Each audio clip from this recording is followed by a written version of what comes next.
I'm Ali Meadows, and it's a great pleasure to be here. And I am the chair of the Teaching and Learning Committee in Commerce, and I've been in that role since sort of the beginning of last year when we lost our beautiful June Pym.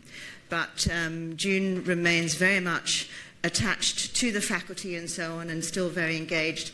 And in fact, it's June who introduced me to an extraordinary student, ex-student of ours, who's now doing her PhD, Sihle, who I met for the first time last week, and I asked Sihle if she could come and talk about what she took out of her undergraduate commerce education, because I don't know that we ever really know this. So do you want to come and just tell everyone? I've never heard what she's going to say, so I'm a little anxious.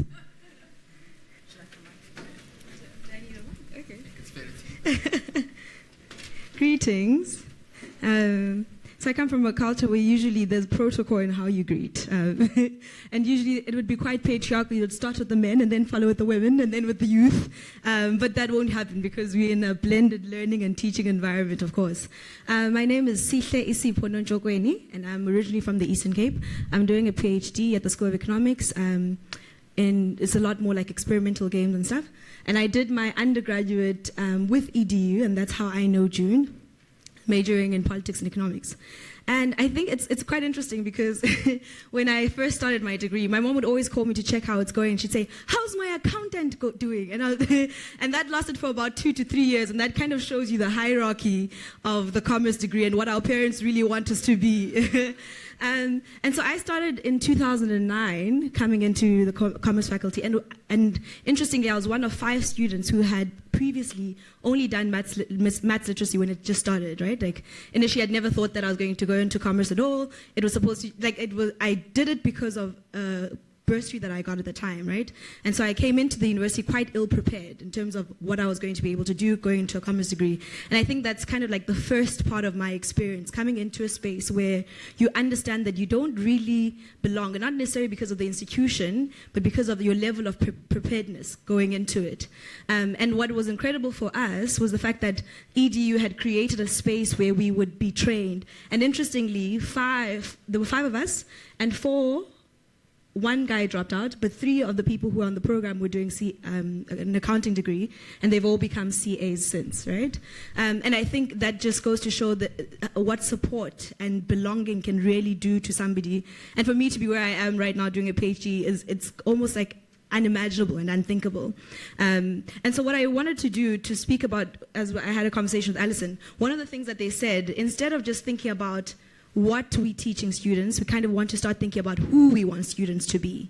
And for me, when I started thinking about that, it kind of became I started reflecting on coming into UCT, my feeling and my thoughtfulness about leaving a small town and coming into a big city. And you have all these big dreams, right, of what it means to be coming into Cape Town and leaving a small town where everybody knows everyone. And I think it gives almost insight to the commerce faculty or any other faculty of the uniqueness of the minds that they have upon students entering the university. It's people who are ready to learn, who are ready to be kindled, who have dreams of what they're going to become, especially for first-generation students who have no real idea of what it means to be coming into this kind of space. And so I think that's the first thing that I almost want to highlight of what the experience means. It's the kinds of minds that are in your handle. I think that's the one. Yeah.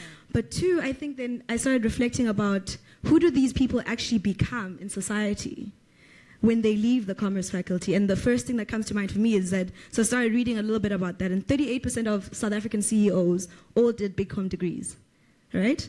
And about 30% of them specifically BCom accounting, and 18% had MBA. So about 50% at least of people who become the primary leaders of business in South Africa go through a commerce degree.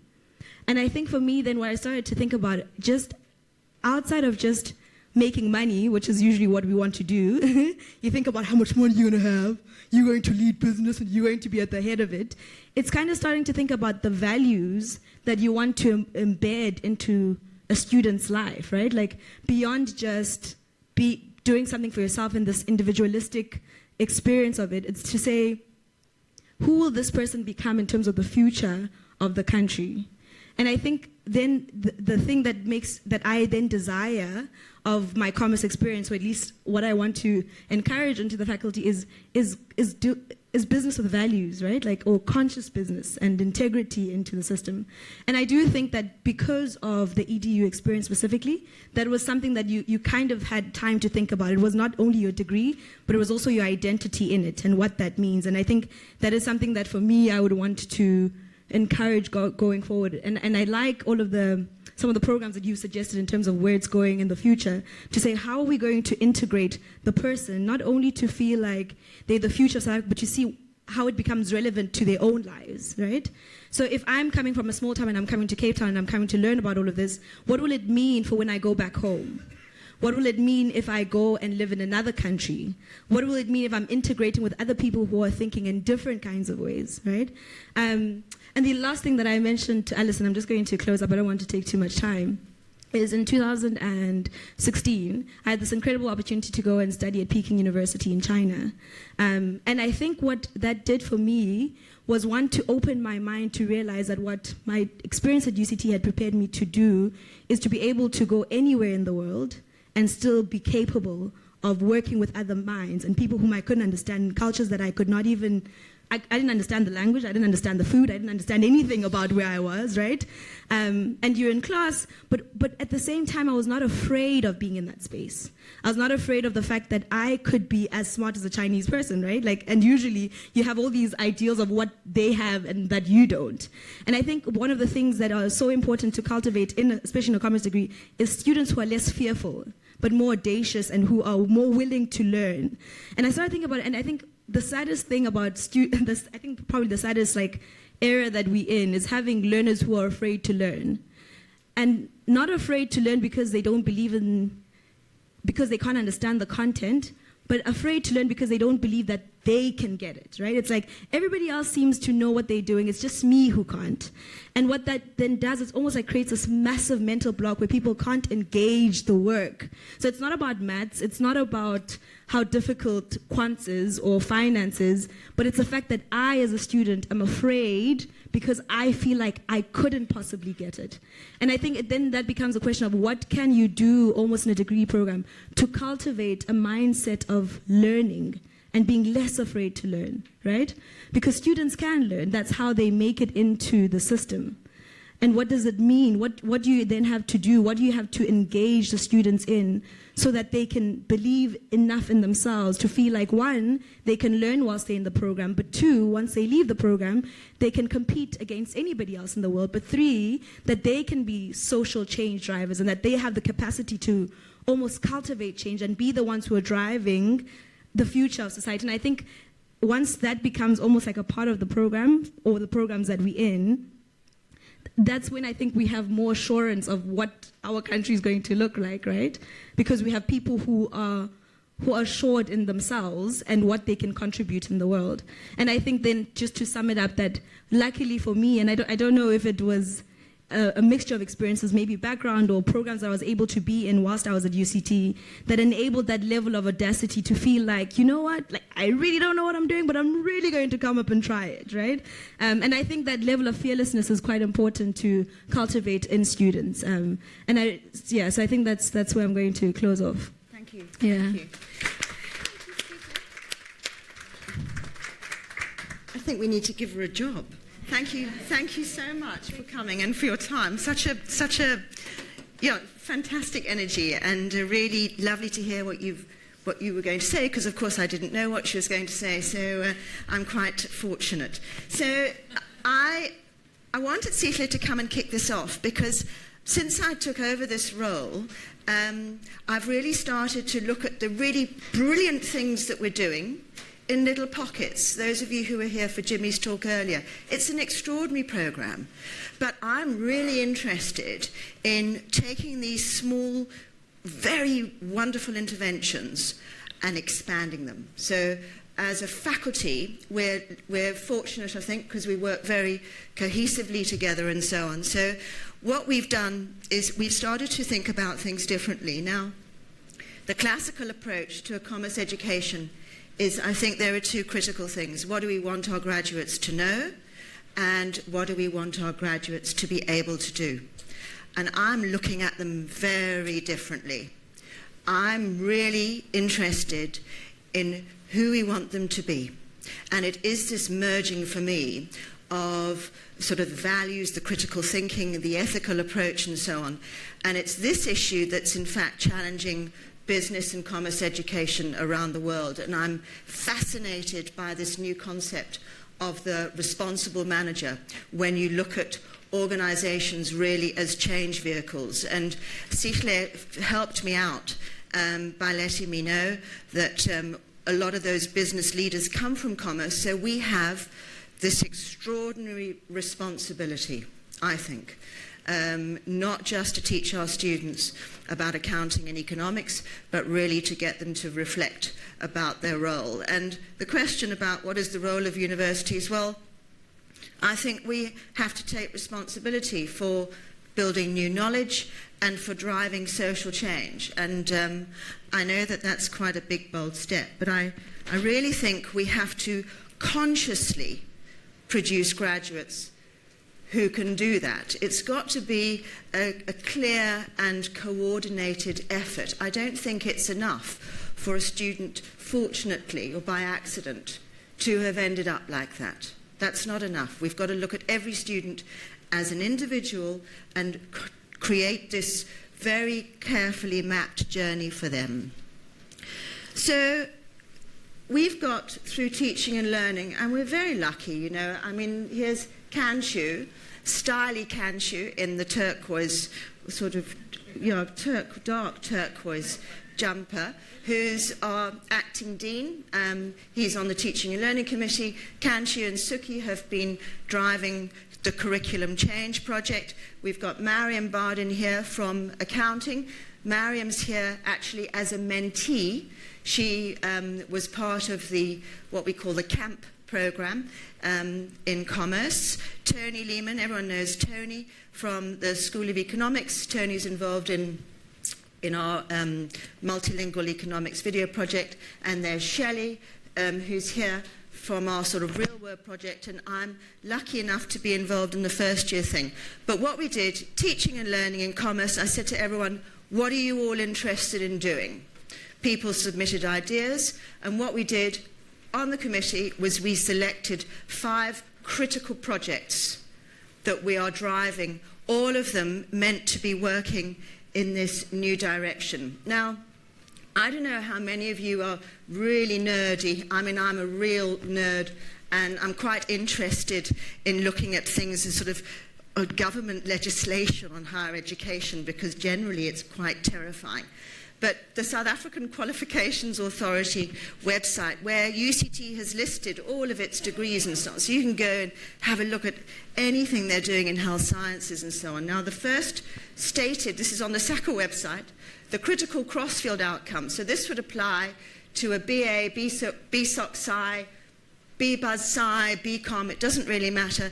This is the number one thing, all right? This is UCT's first statement. This is what they're going to be. They're going to be able to understand and manipulate quantitative information provided in tables, graphs, and sets of equations. That's our biggest claim at the University of Cape Town. It's terrifying. And the really interesting thing, whilst I was looking at all of these things, is I see that our BBuzz Sci is expiring in 2021. So we've got to re-register our degrees then. So thank God we've got a major deadline, and we're going to have to revisit, I think, more than just this number one. So this leaves us really, I think, asking ourselves some fundamental questions about what we want those students to be. So just to give you, we haven't got a lot of time, I know. We're very fortunate, aren't we, at UCT, with the quality of students that we have. We're particularly privileged in commerce. So we start off with the brightest students, and I'm so fortunate because I've been working on orientation for a long time, so students like Xavier, who is running things in this venue today, I've known him for 3 or 4 years or so on. First year is where it has to start, there's no doubt. And so we started this incredibly ambitious project, which is linked to the first year experience, but it's much more. So the EDU, which is the Education Development Unit in Commerce, has these amazing things, these interventions, and their throughput rates are extraordinary. So one of the challenges we've been facing for so long is how do we take that amazing stuff and make it available and accessible to all of our students? So this is what we're trying to do with our first year project. So from 2019, it's University Capacity Development Grant. All of our first year students who come in, every single one of them, they're going to be working together in teams on a local simulated South African business. At the moment, we're looking at hairdressing because we need a business that absolutely every student has had an experience of. So I know you're looking a little stunned, but the thing is that everyone actually has had their hair done at some stage in their life. So it's got to be a business that is available to all. There's no sort of social capital stuff. I want to even things out. Every first year student then works in a group, very diverse. We put them together. They're then in a friendship group. Loneliness in first year is an enormous problem for so many of our students. We can't even begin to tackle that stuff through wellness. It's just not possible. We've got to set up the academic structures to tackle those things. The orientation leaders, who are the hidden gems of the student body at UCT, they're going to mentor all of these first year groups. So they have a relationship with them in the very first week at UCT when those students are most vulnerable. They're then going to be working with these first year students throughout the year. So it's an amazing thing that they're going to do. We struggle to provide students with context for learning. What does this accounting stuff mean? What is economics? What is stats? I don't understand it. We're going to get them to make decisions around this business that reach right into the curriculum throughout the first year. Also, they're pulling in issues around ethics. So Jimmy teaches a course in business ethics. They do it in second or third year. These students are going to be faced with a decision. A staff member who is stealing from them. How are they going to deal with that? Suki's here from organizational psychology. That is a people management question. It's an ethical question. It's about stock management. Pulls in so many things, gets them to understand what it means to run a little business. Also, all of our first-year conveners, not just in commerce, but in other faculties as well, you know, we have commercial law and there's maths and stats, they're all talking to each other, looking at what they teach in first year, and we're going to integrate that curriculum. So for the first time, people are going to actually be supporting each other's disciplines in a very, very carefully constructed way. So it is an amazing thing. The third arm is that we're rolling out the beautiful stuff that's done in EDU, where those students attend these workshops, various kind of socialization, but also about academic development. We're going to make that available to all of our students through the Vula site. So everyone is going to be working through these three things. So that is the first year project, and it's the thing that actually is keeping me up at night, because there are so many people involved in making it happen. Things are so easy if you're doing them yourself. I've realized this. You don't have to consult anyone. You just give it a go. You're trying things out on students. With a project like this, we've got about 35 people involved. But everything I've read about these sorts of interventions, it relies fundamentally on people across the faculty being involved. You can't just have these little pockets of enthusiasm. This affects everyone. And you know, Suzanne Knoll is here from the library. She's been brilliant. I've had emails from people in stats saying, this is so divine. For the first time, we're really kind of involved in making these decisions around first year education in commerce. So that's the little first year project. Then there's curriculum change. Now, this is so linked in to this new idea about who we want our graduates to be. Curriculum change is so much more than changing your case studies and so on. We have to fundamentally rethink, who are we teaching? Every student, we've got to understand who they are. What do we teach them? How do we teach? How do we assess? Assessment practice has to shift. How do we scaffold? Kanshu's here to answer any questions afterwards, but I mean, I'm getting the red sign already. The Economics Multilingual Video Project, this is another capacity development grant. For the first time, economic concepts are going to be available in a range of languages. Everyone will be able to understand them. And I must mention that the Learn Accounting series, which has been around for a long time, incredibly successful program at doing that. So taking away that barrier of language. This is the College of Accounting mentoring project, and I kind of, Shelley came up with this, found this